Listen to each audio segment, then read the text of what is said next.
Hello everyone! Welcome back to my channel, Beth Cuisine. Hello guys! I-share ko lang ang aking recipe for today guys. Yung aking recipe for today guys is humba. Gagawa ko ng humba guys, humbang Bisaya or humbang Cebuano. Yan yung guys, yung gagamitin ko para sa aking humba. Yan po ay pata ng pork. Pork pata po yan guys. Kinat ko lang po siya ng ganito. At nahugasan ko na pala maigi yan guys. Hindi ko na pinakita sa inyo ang process na paghugas ko. Yan po ay nilamas ko maigi ng asin. Tapos hinugasan ko siya maigi. Yan, hugas na yan guys. Malinis na po yung ating pata. Para maiba naman guys, yan yung gamitin natin paghumba. Kinat ko lang siya ng ganyan para hindi masyado malaki. Yan. Yan. Ipakita ko sa inyo guys yung mga sangkap na aking ihalo para sa aking humba. Yan guys, gagamit ako ng garlic, gagamit ako ng onion, bulaklak ng saging, yan guys, bulaklak ng saging or yan. Gagamit din ako mamaya guys ng crack na paminta. Yan, panglasa.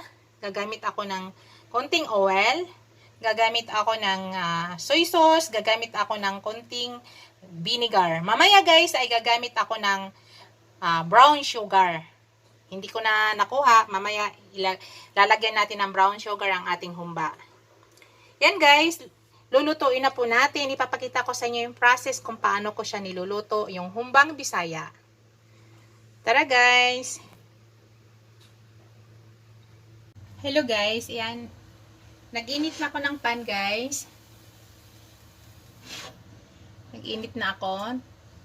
Umpisa na natin sa ating pagluto ng ating humba guys. Ito yung unang step na ginagawa ko guys. Una, maglagay ako ng konting oil. Konti lang guys. I-golden brown lang natin saglit yung ating pata. Para magkaroon ng kulay. So, i-fried ko lang siya ng saglit guys. Para magkaroon lang ng kulay.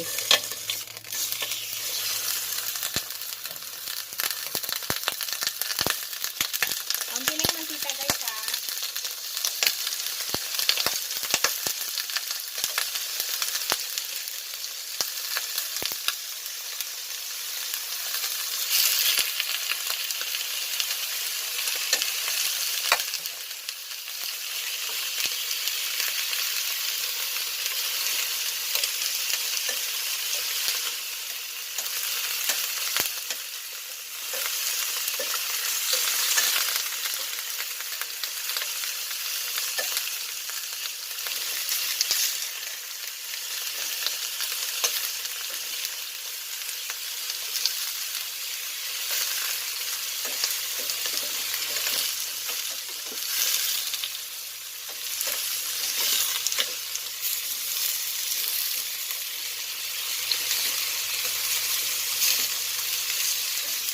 Yan, i-golden brown lang natin guys.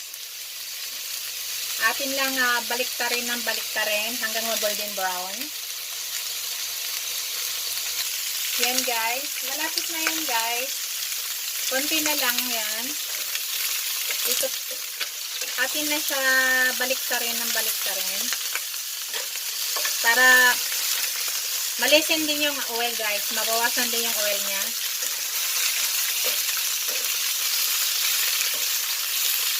Kaya natin ginaganito guys para mag-golden brown, para maganda yung texture sa ating humba. At saka same time, para mabawasan yung oil. Saka matanggal yung lansa. Yan, malapit na yan guys. Yan guys, yung iba, yung laman, tanggalin na natin yung laman. Set aside muna natin guys. Tapos yung iba ay continuous lang muna natin kasi yung sa may balat gusto ko mag-brown yung balat. Nakita niyo yung balat guys, pa-brownin natin yan. Yan. Gusto ko mag-brown pa yung balat. Yung laman tanggalin na natin guys. Yung puro laman lang. Pero yung balat mas gusto ko brown pa. Nakita nyo yan guys. Yan, pa-brownin pa natin yan. Yan, okay na yan guys. Brown na. So, isit aside natin yung iba.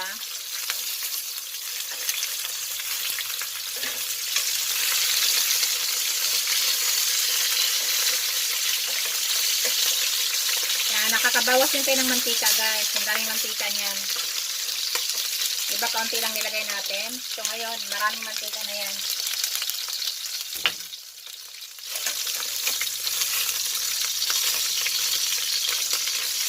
Yan, nakita nyo na, guys. Yan. Yan yung gusto kong mangyari. Tanggalin na natin. Yan. Para maganda ng kulay, guys. Nakita? Ang ganda na ng kulay. Tanggalin na natin. Tapos, i-ano na rin natin yung iba. Ilagay na rin natin yung iba.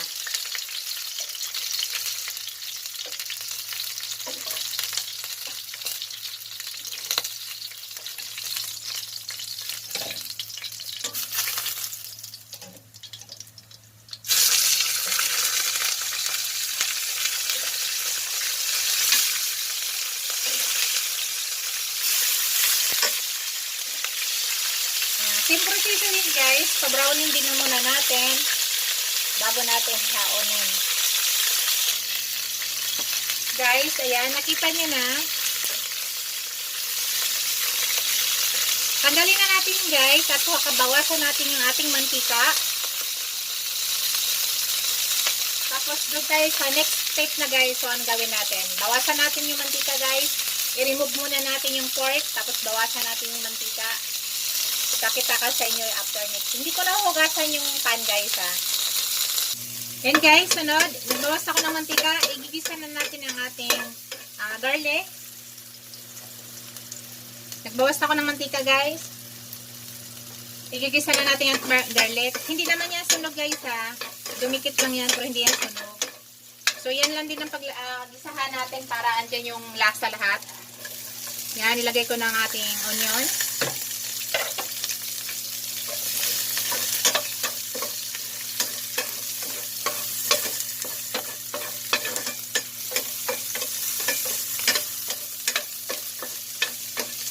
Golden brown lang natin, guys.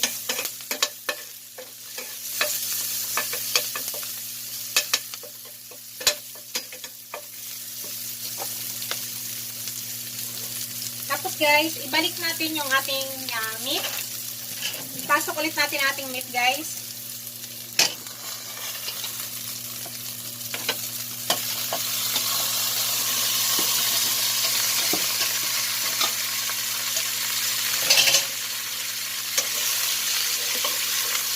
I-mix lang natin para mag-absorb ang ating nilagay na onion at saka garlic sa ating meat. Ang ganda ng kulay, guys, di ba? Para mamaya maganda tingnan ng ating humba. Ito yung version na, guys, ay humbang Bisaya or humbang Cebuano yan, ha. Alam ko yung mga humba sa Bisaya at saka Cebuano ay magkaiba-iba na rin version. Pero ito yung version ko. Para maiba naman, guys, ito yung ginamit kong part ng karne, yung pata. Yan. Ngayon, guys, maglagay na ako ng soy sauce para kumulay lalo.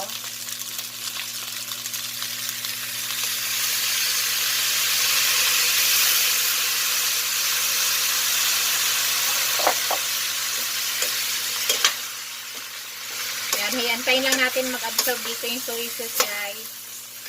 Guys, pag maglagay kayo ng vinegar, kaunti lang po, ha. Kasi ang ating recipe ngayon ay humba, hindi po adobo.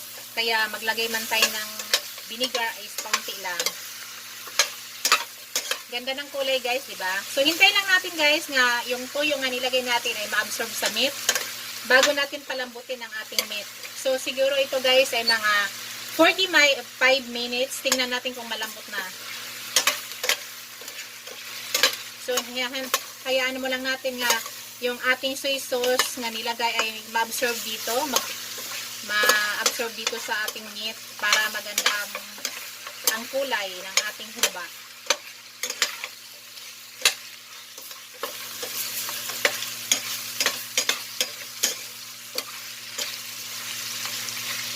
Hayaan lang muna natin guys.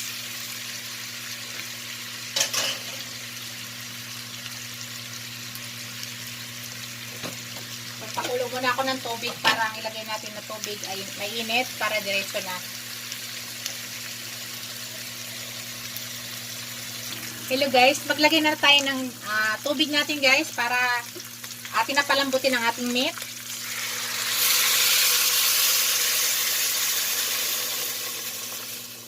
Yan, tama lang muna siya guys. Pero kung kailangan natin mag-add tayo ha. So, palambutin natin siya guys ng 45 minutes. Check natin. Mamaya may ilagay ako ibang panglasa dyan. Sa ngayon guys, habang pinapalambot ko siya para umano yung aroma ng ating crack na paminta. Lagyan ko na siya ng crack ng paminta guys. Yung ibang ingredients natin ay mamaya pa natin ihalo. So, maglagay na muna ako ng crack na paminta. At mamaya na ako maglagay ng suka, guys. Yan. Crack na paminta lang, guys.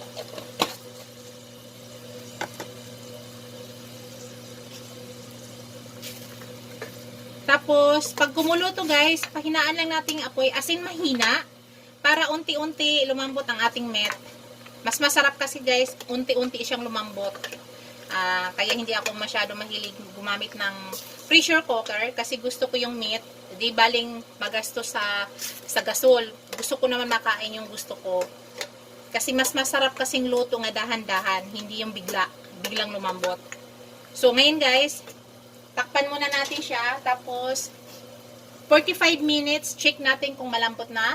Pero kung konti na lang yung water guys, magdagdag po kayo ha. Estimate ko lang yan lang ang tamang tubig ko. Mamaya ipakita ko sa inyo, before tayo mag 45 minutes, mayroon akong ilagay dyan na ibang ingredients. So, hintayin na lang natin guys, tatakpan natin, tapos pahinaan natin, kumulo na. Mamaya na tayo mag-add ng ating vinegar. So, pahinaan lang guys. Balikan natin after 45 minutes ang pagpalambot, pero mamaya mayroon tayong idagdag na ingredients. Hello guys, after 20 minutes guys, mag-add muna tayo ng vinegar na konti. Bago natin tuluyan na palambutin talaga ang ating meat. Konti lang guys, na vinegar. Yan. Tapos maglagay ako ng konting, a little bit of asin. Asin lang guys, konti lang. Then, hayaan mo lang muna natin guys. Maya-maya i-mix na natin yan.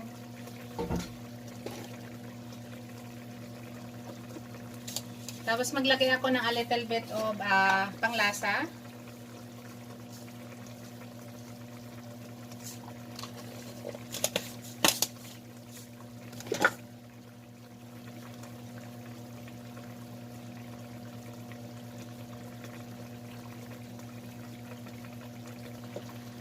Yan guys, pwede na natin i-mix para mahalo yung panglasa nga nilagay natin.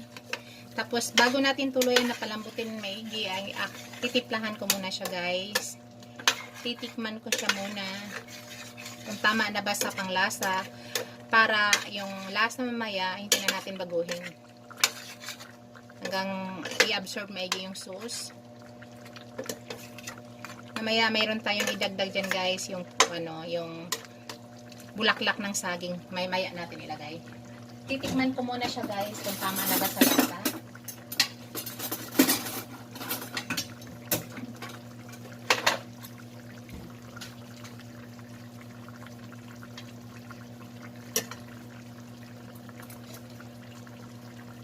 Okay na siya guys. Maya tayo maglagay ng sugar guys ha. Sugar na po lang ilagay natin. So, continuous muna yung pagpalambot natin sa ating meat. Ang meat natin guys ay malambot na. Pero mas gusto namin mas malambot pa talaga. Yan guys oh. Yan oh.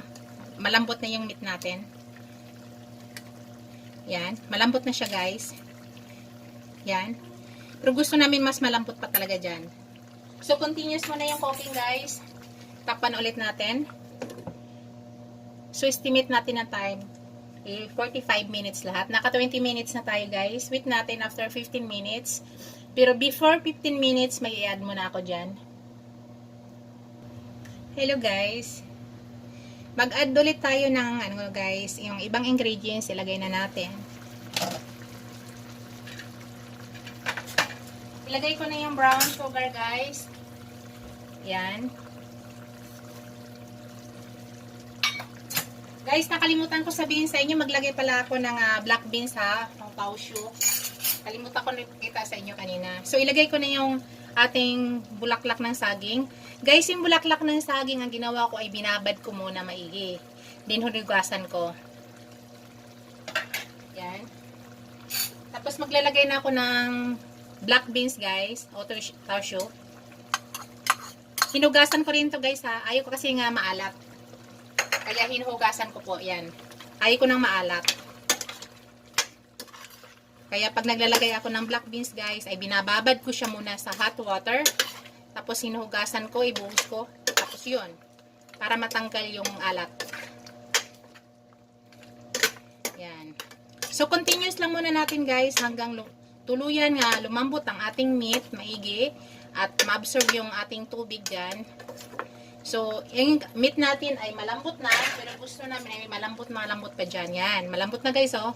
Palambutin pa talaga natin guys, at mayroon pa namang sauce nga natira. So, hanggang ma-sticky yung sauce na yan, malambot na ng ating meat. So, continuous lang natin guys. Continuous lang natin sa pagpalambot ng ating meat.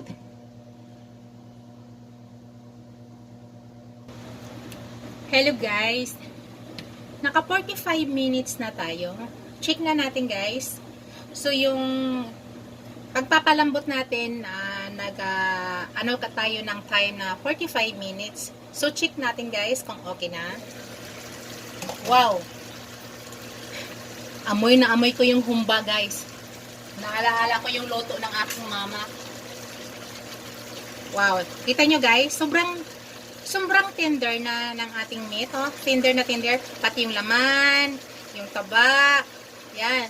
Tender na guys, oh.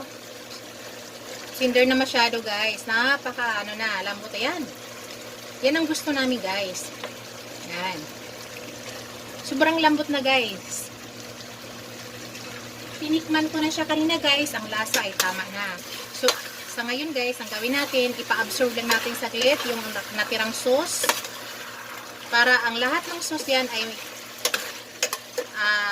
dumikit sa ating meat. Masarap yan guys. Yan lang ang ating hinintay natin guys. I-absorb ng ating meat ang sauce na kaunting naiwan. So hintayin na natin mga 2 minutes guys. Tapos na tayo. Hintayin natin. Open na lang siya guys ha. Hindi na natin siya takpan. Open na lang 2 minutes guys. Tapos na po tayo. Hello guys. Ayan. Okay na siya guys. Absorb na lahat. Nakita nyo na. Halos na malabas na yung mantika niya. So okay na yan guys. Lahat ng lasa ay nasa meat na natin. Nasa pata na natin. Napakasarap yan guys. Promise guys. Tama sa lasa. So yan. Ready to serve na yan guys. Patayin ko na yung apoy guys. Ready to serve na yan. Lilipat na po natin guys. Hello guys, ito na ang ating humba Bisaya, my own version guys. Yan na guys, ready to serve na po yan. So tender guys ang meat, napakasarap. Thank you for watching guys. Don't forget to like, comment, and subscribe to my channel. Bye guys! God bless you all. Thank you sa lahat ng mga sumusuporta sa akin.